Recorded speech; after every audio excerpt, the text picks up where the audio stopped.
In my previous video, I believe I mentioned that I used to do a lot of sketching when I first started out in the hospital.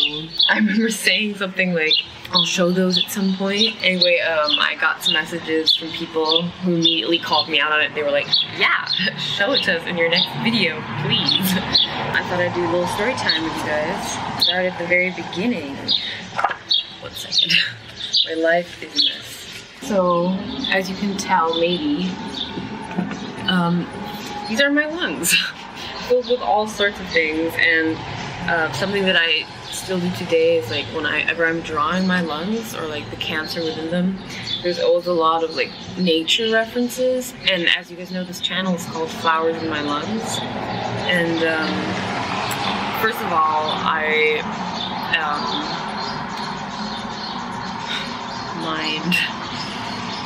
First of all, the reason I named it Flowers in My Lungs was because I always painted the tumor as a flower when I was drawing it. So like you see this here, like it's just like flowers with a bunch of like seeds and fruits in it. And this is, by the way, from January 31st, 2017. So that was like a week and a half after I was diagnosed, and I was just trying to picture this cancer not as something like super evil, and also I was not trying to think of chemo as super evil, because I know that those are two things that like happen very fast, and kind of accept cancer as a category of my body that needs to be dealt with, but that wasn't unnatural. Anyway, every time I drew anything cancer related, I noticed that the reoccurring theme was always flowers in my lungs. So that's, by the way, why this channel is called the way it's called. Little story time. The part where I'm basically bleeding out is the part where my tumor is. So I was obviously very like focused on the placement of my tumor.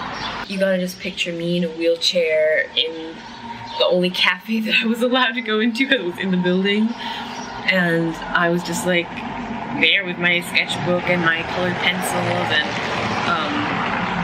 kind of avoiding eye contact with everyone and just drawing the whole time. And then there's something like this here, which is basically because the cancer spread to my spine, I started in other places of my skeleton, and I couldn't walk because of it. The fact that I couldn't move was very frightening, but I realized that now, having been in a situation where I was physically like so weak and unstable, I feel like I've conquered one of my fears, because I was told, like, they were scared that my spine was actually going to rip because of the fracture, and they risked it. They said, get her to this clinic in Heidelberg and take it from there. I also know that like that doesn't keep you from experiencing joy. So even in that time where like they were saying 6 to 9 weeks of maximum life capacity, you're never going to walk, like, or you know, you'll always be in pain while moving. That wasn't where I was going to level my joy from. So your life can still be joyful even if you're stripped away from these things that you were used to, like mobility and like independent mobility. And look at me now, like I'm fine. Back in January this year, 2018, when the tumor started growing back very rapidly, we got to the point again where I couldn't move and I had to be carried everywhere.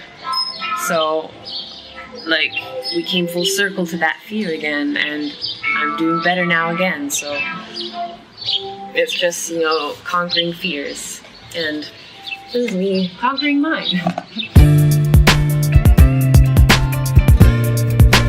Full transparency here, I, since I last vlogged, did not do anything I was supposed to do, which includes, you know, packing, making my list, checking it twice, the whole mental preparation for this trip that I'm going on in less than 24 hours. I've been hardcore procrastinating, but also this morning I took a shower, and usually when I take a shower, like half of my head just is like completely bald, and the little bits where I have hair just kind of like stick to one side. I look like I'm about to like mess shit up. Don't even try to get on my bad side. But I get out of the shower and I look at myself, I'm like, what is this? Do you see that? That, my friend, that's fluff. That's new peachy hair growing in. And so now I'm ready to pack because I'm like, my hair is growing back in. This is good. I dig, by the way, I dig the short hair look. I can pull it off, like, makes my eyes pop, it's all great and all that, but anytime my body does stuff that's normal is a cause for celebration, in my book at least, because it happens so rarely. And so this is pretty cool. This is really good news. So packing, yay.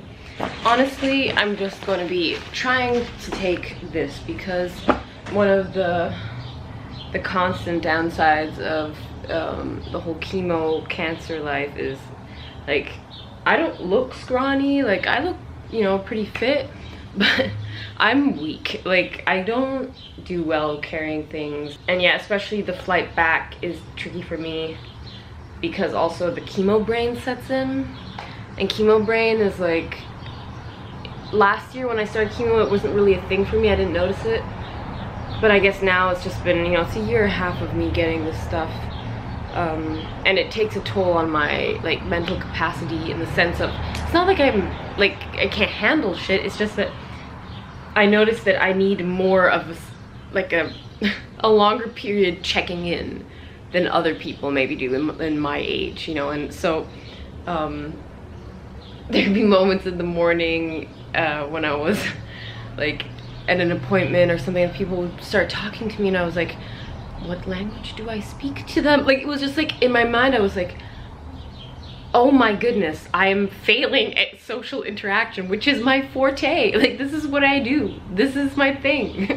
Why can't I interact with strangers? And it was especially hard with the bilingual thing. So far, you know, it's been minimal, just concentration slips. And now I notice I just have to, like, 20 times tell myself my passport is in my bag, my passport is in my bag, because I will forget. I mean, I left my laptop in Boston last time I came back. My laptop. I'm an electronic musician. Like, that just shows you how, like, out of sync my mind is after chemo.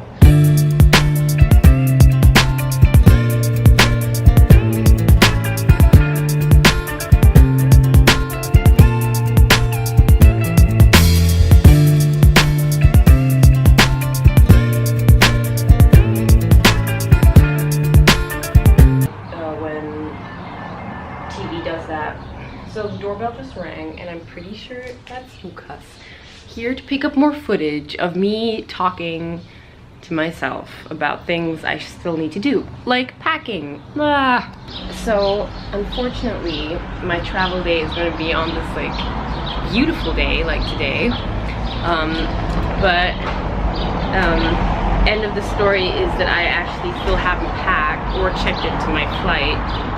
But I know where my passport is, and also I'm meeting some friends at the airport, so check, check, check. I just have to, like, actually do it, you know, but, like, the theory is figured out.